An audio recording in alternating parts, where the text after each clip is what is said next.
ವಾಣಿಜ್ಯ ನಗರಿ ಛೋಟಾ ಮುಂಬೈ ಅಂತ ಖ್ಯಾತಿ ಪಡೆದಿರುವಂತಹ ಉತ್ತರ ಕರ್ನಾಟಕದ ಹೆಬ್ಬಾಗಿಲು ಅನಿಸ್ಕೊಳ್ಳುವಂತಹ ನಗರ ಅದು ಹುಬ್ಬಳ್ಳಿ. ಬೆಂಗಳೂರು ಹೊರತುಪಡಿಸಿದರೆ ದೊಡ್ಡ ಮಹಾನಗರ ಪಾಲಿಕೆ, ದೊಡ್ಡ ನಗರ ಅಂತ ಕುಖ್ಯಾತಿಯನ್ನು ಪಡೆದುಕೊಂಡಿದೆ. ಅಷ್ಟೇ ಪ್ರಖ್ಯಾತಿಯನ್ನು ಯಾವುದಕ್ಕೆ ಪಡೆದುಕೊಳ್ತಿದೆ ಇತ್ತೀಚೆಗೆ ಅಂತ ಹೇಳಿದ್ರೆ ಅಭಿವೃದ್ಧಿ ಕೆಲಸಗಳಾಗ್ತಾ ಇಲ್ಲ ಅನ್ನುವಂಥ ಕಾರಣಕ್ಕೆ. ಸ್ಮಾರ್ಟ್ ಸಿಟಿ ಅಂತ ತಂದರು, ಅಲ್ಲಲ್ಲಿ ಅಗದ್ರು. 3-4 ವರ್ಷಗಳಿಂದ ಕಾಮಗಾರಿಗಳು, ರಸ್ತೆಗಳು, ಫ್ಲೈಓವರ್ಗಳು ನೆನೆಗುದಿಗೆ ಬಿದ್ದಿದ್ದಾವೆ. ಅಲ್ಲಿನ ಜನರಿಗೆ ಅಂದರೆ ನಾರ್ಮಲ್ ಆಗಿ ನೀವು ಚೆನ್ನಮ್ಮ ಸರ್ಕಲ್ಗೆ ಹೋದರೆ ಗೊತ್ತಾಗುತ್ತೆ ನಿಮಗೆ ವಾಸ್ತವ ಸ್ಥಿತಿ ಹುಬ್ಬಳ್ಳಿದು ಏನಾಗಿದೆ ಅಂತ.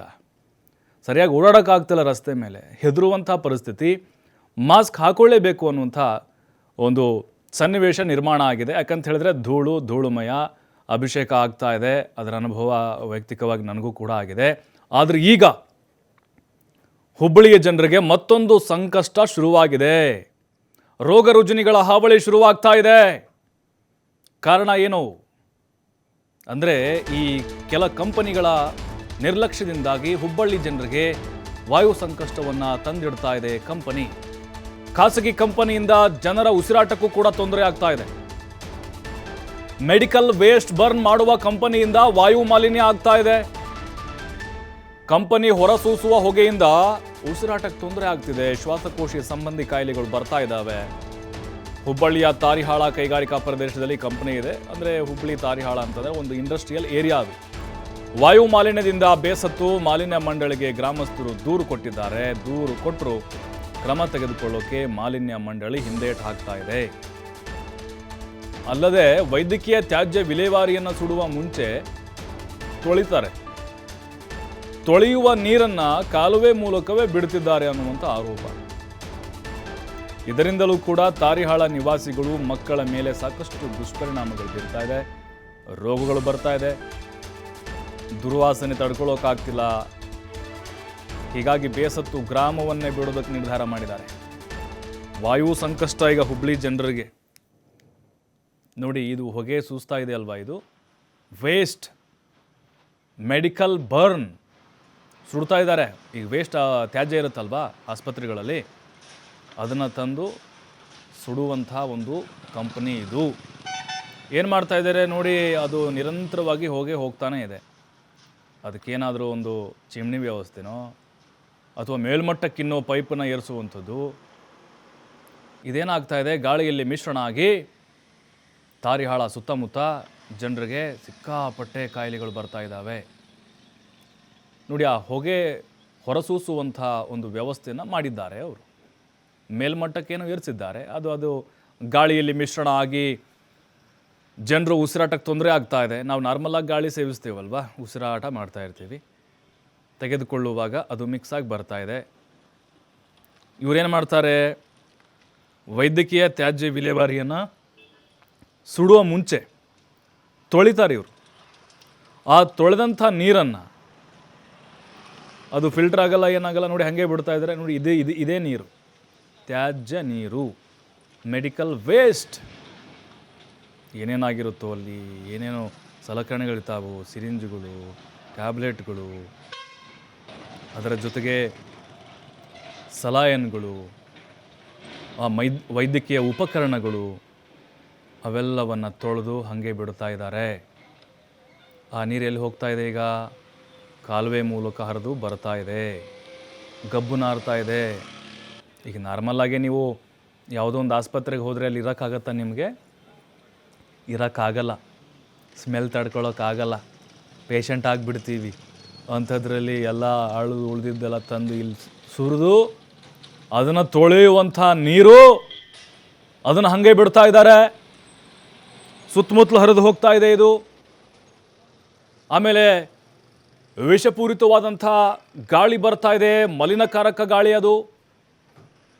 ಇವೆಲ್ಲ ಆದರೂ ಕೂಡ ಈ ಮಾಲಿನ್ಯ ನಿಯಂತ್ರಣ ಮಂಡಳಿಯವರು ಸುಮ್ಮನೆ ಇದ್ದಾರೆ.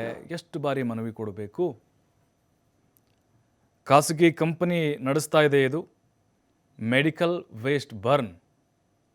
ಅಂದರೆ ವೈದ್ಯಕೀಯ ಆಸ್ಪತ್ರೆಗಳಿರುವಂತಹ ತ್ಯಾಜ್ಯವನ್ನು ತಂದು ಇಲ್ಲಿ ಸುಡ್ತಾರೆ, ತೊಳಿತಾರೆ, ಅದನ್ನು ನೀರು ಹಾಗೇ ಬಿಡ್ತಾರೆ.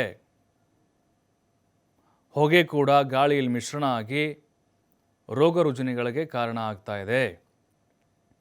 ಹೇಳೋರು ಕೇಳೋರು ಯಾರೂ ಇಲ್ಲ.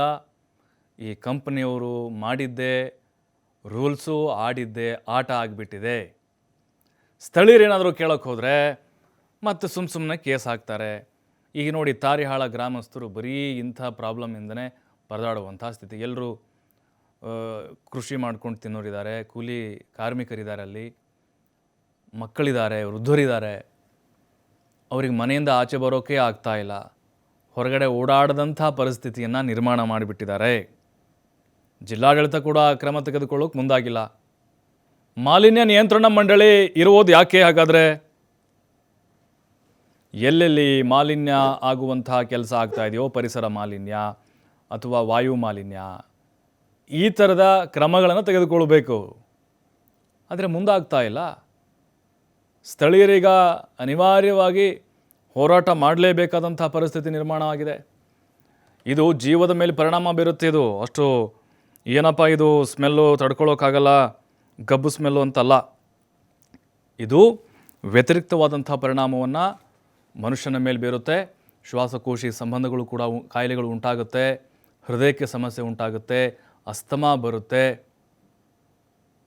ಮನುಷ್ಯ ಅಲ್ಲಿ 70 ವರ್ಷ ಬದುಕೋನು, ಇಲ್ಲಿದ್ದರೆ 50ರಿಂದ 60 ವರ್ಷಕ್ಕೆ ಸಾಯ್ತಾನೆ. ಅಂದರೆ ಇಂಥ ಪರಿಸ್ಥಿತಿಯಲ್ಲಿ ಬದುಕುವಂಥ ಜನಗಳು.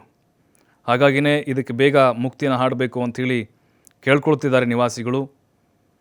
ಬಟ್ ಈಗ ಈ ಹೆಲ್ತ್ ಏನಿದೆ, ಹೆಲ್ತ್ ಡಿಪಾರ್ಟ್ಮೆಂಟ್ಗೆ ಸಂಬಂಧಪಟ್ಟಂತೆ ಮೆಡಿಕಲ್ ವಸ್ತುಗಳನ್ನು ತಂದು ಅಲ್ಲಿ ಬರ್ನ್ ಮಾಡೋದು, ಅದನ್ನು ತೊಳೆದು ಹಾಗೆ ನೀರನ್ನು ಚರಂಡಿ ಮೂಲಕ ಹರಿಸದೆ ಯಾವುದೋ ಒಂದು ಮಾರ್ಗದ ಮೂಲಕ ಹರಿಸೋದು, ಅಂದರೆ ಅವೈಜ್ಞಾನಿಕ, ಅವ್ಯವಸ್ಥೆ.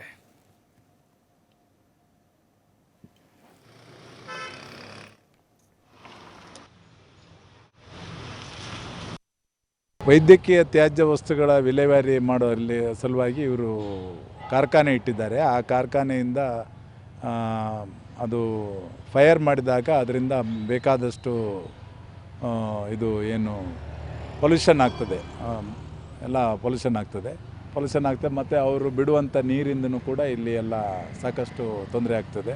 ಯಾಕಂದರೆ ಬೇರೆ ಬೇರೆ ರೀತಿಯ ಕಾಯಿಲೆಗಳಿಗೆ ಅದಕ್ಕೆ ಟ್ರೀಟ್ಮೆಂಟ್ ಕೊಟ್ಟಿರ್ತಾರೆ. ಆ ಟ್ರೀಟ್ಮೆಂಟ್ನಲ್ಲಿರುವ ಬೇರೆ ಬೇರೆ ಜೀವಕೋಶಗಳು ಇಲ್ಲಿ ಅದನ್ನೆಲ್ಲ ವಿಲೇವಾರಿ ಮಾಡುವಾಗ ವಾತಾವರಣಗಳನ್ನು ಸೇರ್ತದೆ. ಅದು ವಾತಾವರಣ ಸೇರ್ತದೆ, ನಾವು ಅದೇ ಗಾಳಿಯನ್ನು ಉಸಿರಾಡಬೇಕಾಗ್ತದೆ. ಆ ಗಾಳಿ ಉಸಿರಾಡುವಾಗ ನಮಗೆಲ್ಲ ತೊಂದರೆ ಆಗ್ತದೆ. ಕಾರ್ಖಾನೆ ಇಂಡಸ್ಟ್ರಿಯಲ್ ಏರಿಯಾದ ಮಧ್ಯಭಾಗದಲ್ಲಿ ಇರುವುದರಿಂದ ಅದನ್ನು ಬೇರೆ ಕಡೆಗೆ ವರ್ಗಾವಣೆ ಕೊಟ್ಟರೆ ಭಾಳ ಒಳ್ಳೆಯದಾಗ್ತದೆ ಅಂತೇಳಿ ನಮ್ಮ ಎಲ್ಲ ಕಾರ್ಖಾನೆ ವತಿಯಿಂದ ನಾವು ಹೇಳಬೇಕಾಗುತ್ತೆ.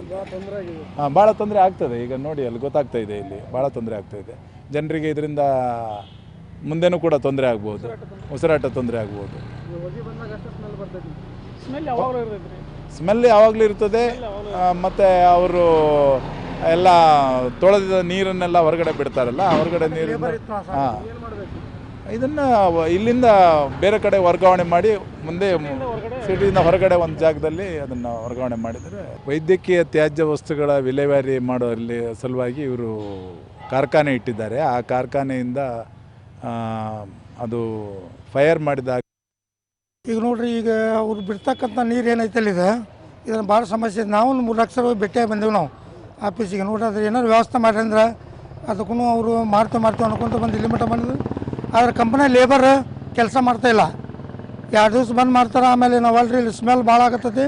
ಈ ಗಟ್ರಕ್ಕೆ ನೀರು ಬರೋ ಸಂಬಂಧ ಇದೊಂದು ನಮ್ಮನ್ನು ಎಸಿಡ್ ನೀರು ಬಂದಂಗೆ ಬರ್ತೈತಿ, ನಮಗೆ ಎಫೆಕ್ಟ್ ಆಕತಿ, ನಾವು ಬಿಟ್ಟು ಹೋಗ್ತೀವಿ ಅಂತೇಳಿ ನಮಗೆ ಭಾಳ ಸಮಸ್ಯೆ ಆಗತ್ತೆ ಲೇಬರಿಂದ. ಅದಕ್ಕೆ ಆದಷ್ಟು ಅದನ್ನ ಏನಾರು ಮಾಡಿ ನೀರಿಂದ ಒಂದು ಅವ್ರ ಕಡೆ ವ್ಯವಸ್ಥೆ ಮಾಡ್ಬೇಕಂತೇಳಿ ನಾವು ಹೇಳ್ತೀವಿ. ಅದೇ ರೀ, ಇದು ಒಂದು ಅವ್ರು ನೀರು ಬಿಡಲಾರ್ದಂಗೆ ಅವರಲ್ಲೇ ಒಳಗೆ ಸ್ಟಾಕ್ ಮಾಡ್ಕೋಬೇಕು. ಒಂದು ಇಲ್ಲ ಹೊಗೆನೂ ಕಂಟ್ರೋಲ್ ಮಾಡ್ಬೇಕು ಅವರು. ಯಾಕಂದ್ರೆ ಹೊಗೆನೂ ಈ ಗಾಳಿಗೆ ಪೂರ್ತಿ ಕಂಪ್ನಿ ಒಳಗೆ ಬರಾಕತ್ತದ. ಹ್ಞೂ ರೀ, ಈಗ ನೋಡ್ರಿ, ಈಗ ಅವ್ರು ಬಿಡ್ತಕ್ಕಂಥ ನೀರು ಏನೈತಲ್ಲಿದೆ, ಇದನ್ನು ಭಾಳ ಸಮಸ್ಯೆ ಇದೆ. ನಾವು 3 ಲಕ್ಷ ರೂಪಾಯಿ ಭೇಟಿಯಾಗಿ ಬಂದೆವು ನಾವು. ಅವ್ರಿಗೆ ಭಾಳ ಸರಿ ಹೋಗಿ ಹೇಳಿ ಬಂದರು. ಅವ್ರು ಮತ್ತು ಶಿಫ್ಟ್ ಮಾಡ್ತೀವಿ ಅಂತ ಹೇಳ್ಕೊತ 1 ವರ್ಷ ಆಯ್ತು ರೀ. ಈಗ ಅದು ಮತ್ತು ಹೊಗೆ ಏನಿದೆಯಲ್ಲ, ಒಮ್ಮೊಮ್ಮೆ ಇಲ್ಲಿ ಅಡ್ಡಾಡಕ್ಕೆ ಆಗಂಗಿಲ್ಲ, ಅಷ್ಟು ಹೊಗೆ ಇರ್ತೈತೆ ಅದು. ಅವಾಗ ಉಸಿರಾಟದ ತೊಂದ್ರೆ ಭಾಳ ಆಕೈತಿ. ಈಗ ಲೇಬರ್ಗೆ ಏನಾಕೈತಿ ಅಂದ್ರೆ ಅಷ್ಟೇ ಸಾಕಾಗಿರ್ತೈತಿ. ಯಾಕಂದ್ರೆ ಅವರು ಮತ್ತು ಕರೆಕ್ಟಾಗಿ ಬರಲಿಲ್ಲ ಅಂದ್ರೆ ನಮ್ಮ ಪ್ರೊಡಕ್ಷನ್ ನಡೆಯಂಗಿಲ್ಲ. ಈಗ ನಮ್ಗೆ ಅದು ಅನುಭವಿಸಾಗತ್ತೀವಿ, ಅದ್ರ ಸಂಬಂಧ ಅದು ಶಿಫ್ಟ್ ಆಗ್ಬೇಕು ರೀ ಆದಷ್ಟು ಬೇಗ. ಹಾಂ, ಭಾಳ ತೊಂದರೆ ಆಗೈತೆ ರೀ. ಅವ್ರಿಗೆ ಭಾಳ ಸರಿ ಹೋಗಿ ಹೇಳಿ ಬಂದರು.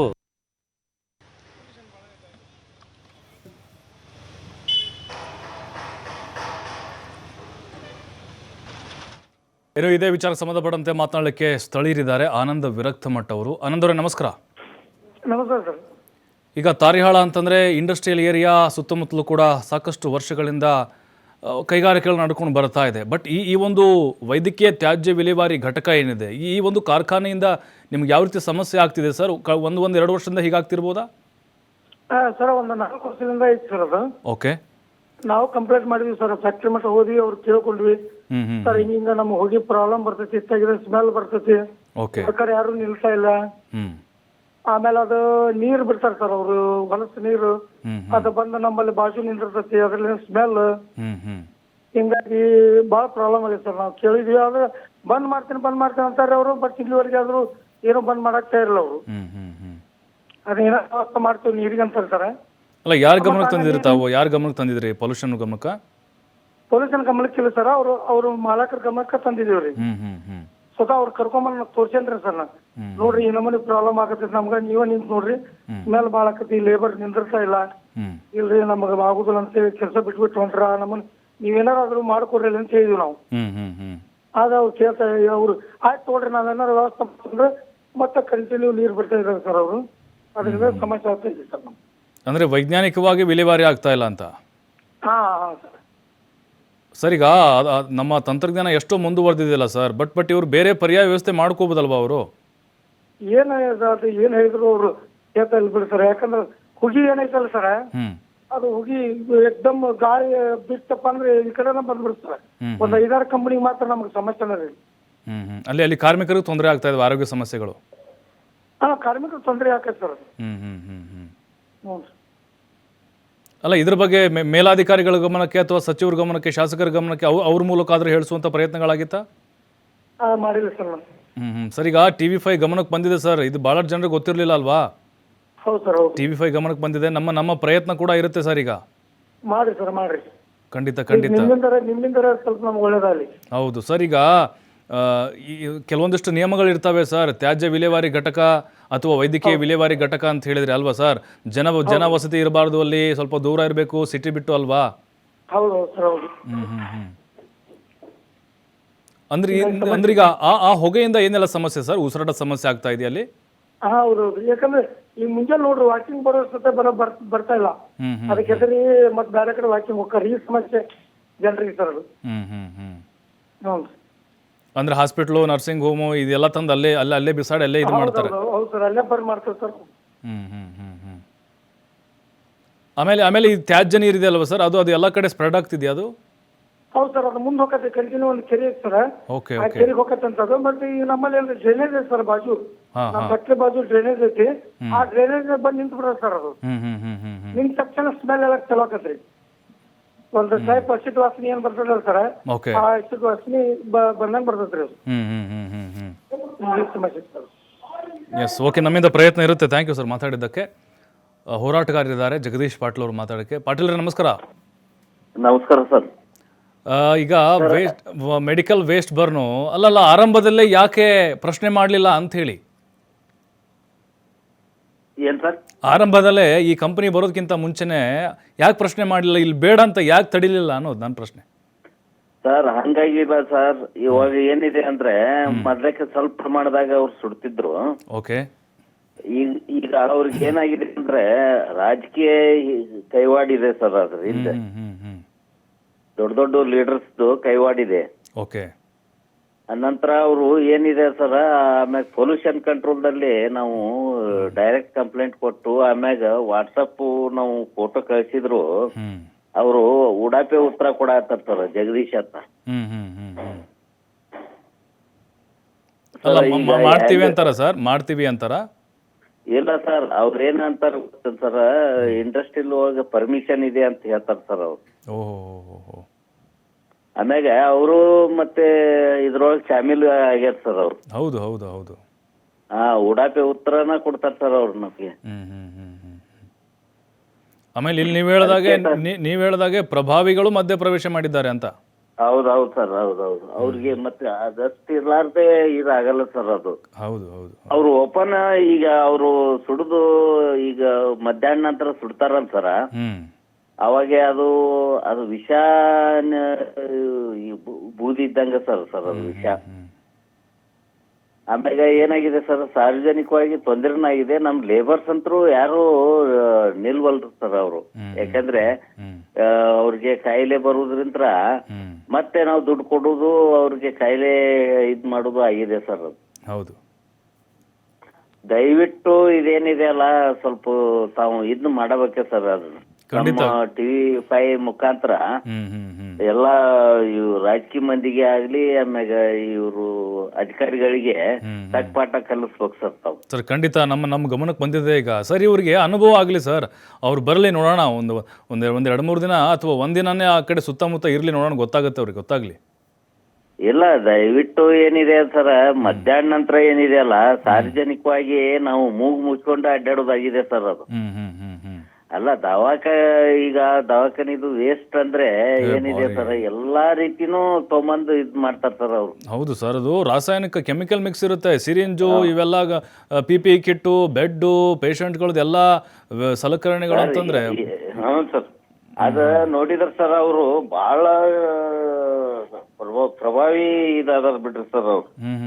ಹಿಂಗಾಗಿ ಅವರು ಯಾರಿಗೆ ಹೆದರ್ತಾ ಇಲ್ಲ ಸರ್. ಅದು ಹೊರ ರಾಜ್ಯದ ಸರ್ ಕಂಪ್ನಿ, ಅದು ಎಲ್ಲಿದೆ ಏನ್ ಸರ್? ಈಗ ಹೊರ ರಾಜ್ಯದವ್ರು ಬಂದು ಇಲ್ಲಿ ಸ್ಟಾರ್ಟ್ ಮಾಡಿದ್ದ ಅದು? ಇಲ್ಲ ಸರ್, ಇಲ್ಲೇ ಲೋಕಲ್ ಸರ್ ಅವರು. ಓಹೋ, ಲೋಕಲ್ ಅವರು. ಏನಿದೆ ಅಂದ್ರ ಅವರು ಎಲ್ಲಾ ರೀತಿಯಿಂದ ನಾವು ಸದೃಢ ಅದೇವ್ ಅನ್ನೋ ಹಂಗೆ ಆಕ್ಟ್ ಮಾಡ್ತಾರ ಸರ್ ಅವ್ರು. ಅದೇ ಸಪೋರ್ಟ್ ಇದೆ, ಬ್ಯಾಕ್ ಬೋನ್ ಇದೆ, ಕೇಳಕ್ಕಾಗಲ್ಲ, ನಮ್ಗೆ ಏನೇ ಪ್ರಶ್ನೆ ಮಾಡಿದ್ರು ನಾವು ದಕ್ಕಿಸ್ಕೊಳ್ತೀವಿ ಅಂತ. ಅದಕ್ಕೆ ದಯವಿಟ್ಟು ಏನಿದೆ ಅಲ್ಲ, ಇದನ್ನ ಹೊರಗಡೆ ಹಾಕುವ ಹಾಗೆ ಇದ್ ಮಾಡ್ಬೇಕು ಸರ್. ಖಂಡಿತ ಪಾಟೀಲ್ರೆ, ಆಗತ್ತೆ. ಬಟ್ ಹೋರಾಟಗಳು ನಡೆದಿಲ್ವಾ ಇದ್ರ ಬಗ್ಗೆ ದೊಡ್ಡದಾಗಿ?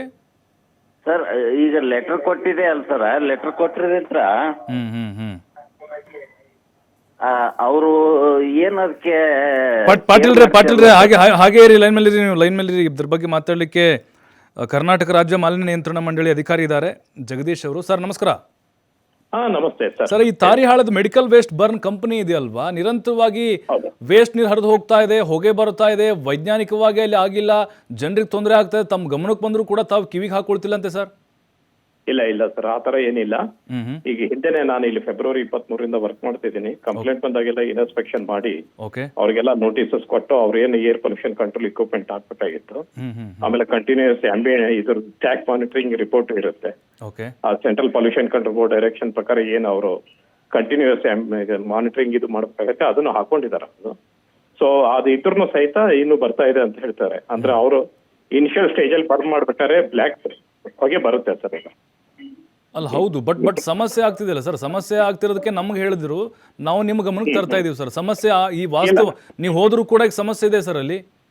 ಅದೇ ಇವತ್ತೇ ಹೋಗ್ಬಿಟ್ಟು ಮತ್ತೇನು ಫರ್ದರ್ ಆಕ್ಷನ್ ತಗೊಳ್ಳೋದು ಇದು ಮಾಡ್ತೀವಿ. ಯಾಕಂದ್ರೆ ನಮ್ಮ ಹೈಯರ್ ಅಥಾರಿಟಿ ಕಡೆಯಿಂದನೂ ಅವ್ರಿಗೆ ಟೆಕ್ನಿಕಲ್ ಡಿಸ್ಕಷನ್ ಕೊಡೋದು, ಅವ್ರಿಗೆಲ್ಲ ಏನೇನ್ ಪ್ರಾಬ್ಲಮ್ ಇದೆ ರೆಕ್ಟಿಫೈ ಮಾಡ್ಕೋಬೇಕು ಅಂತಾನೆ ಡೈರೆಕ್ಷನ್ಸ್ ಹೋಗಿದೆ, ಟೆಕ್ನಿಕಲ್ ಡಿಸ್ಕಷನ್ ಆಗಿದೆ. ಸೊ ಬೇಕಾದ್ರೆ ಇವತ್ತು ಹೋಗಿ ನಾನು ನೋಡ್ತೀನಿ ಸರ್. ಖಂಡಿತ ಆಗ್ಬೇಕು. ಅಲ್ಲ ಸರ್, ಈಗ ತಾರಿಹಾಳ ಇಂಡಸ್ಟ್ರಿಯಲ್ಲಿ ಕಾರ್ಮಿಕರು ಬರಕ್ ಹಿಂದೇಟ್ ಹಾಕ್ತಿದ್ದಾರೆ ಸರ್, ತಾರಿಹಾಳ ಗ್ರಾಮಸ್ಥರು ಕೂಡ ಹೇಳ್ತಿದ್ದಾರೆ ನಮ್ಗೆ.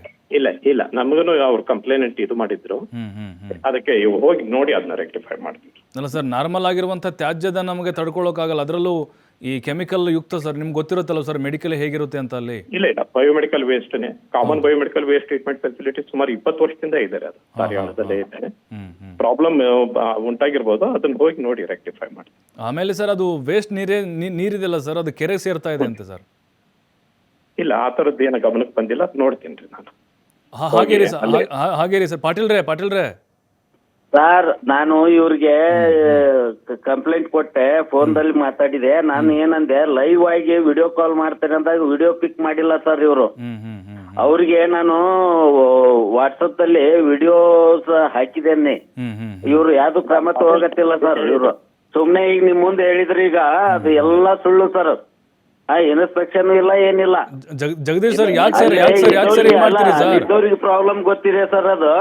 ಸರ್ ಯಾಕೆ ಜೀವ ಜೊತೆ ಚೆಲ್ಲಾಟ ಆಡ್ತಿದ್ದೀರಿ ತಾವು? ಉಡಾಪೆ ಉತ್ತರ ಕೊಟ್ರು ಸರ್ ಇವ್ರು. ಏನಂತ ಅಲ್ಲ ಸರ್, ಜೀವ ಅಲ್ಲ ನೀವಲ್ಲ ಸರ್.